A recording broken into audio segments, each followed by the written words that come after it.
आमगाव तहसीलदाराच्या ड्रायव्हरला वाळू माफियांनी मारहाण केल्याच्या घटनेनंतर तहसीलदार ॲक्शन मोडवर आल्याचं दिसतंय। अवैध रेती वाहतूक करणाऱ्या वाहनावर कारवाई करण्यासाठी आता पथकाची नेमणूक करण्यात आली आहे। या पथकाने सितेपार येथे एका ट्रॅक्टरसह 3 टिप्परवर गिट्टी वाहतूक करत असताना कारवाई केली असून 1 लाख रुपयांचा दंड ठोठावण्यात आला। तसेच दुसऱ्या कारवाईत रेती वाहतुकीचा परवाना नसल्यामुळे दंड ठोठावण्यात आलाय।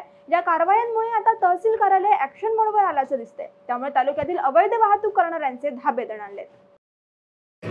दिनांक 14/6/2024 ला तहसील कार्यालयाचे वाहन चालक यांना अवैध गौण खनिज माफियाकडून मारहाण करण्यात आल्याने अवैध गौण खनिज माफिया यांच्या विरोधात तीव्र गतीने कारवाई करण्याचे आजच्या सभेत माननीय तहसीलदार महोदयांनी निर्देश दिले।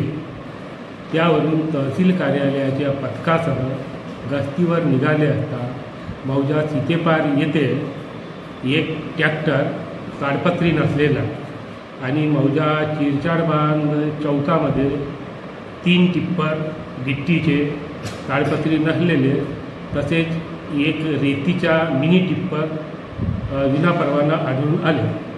सदर वाहने जप्त करून तहसील कार्यालयाच्या परिसरात लावण्यात आले। गिट्टीचे ताडपत्री नसलेल्या वाहनावर सुमारे 1 लाख रुपये दंडात्मक कारवाई होऊ शकते।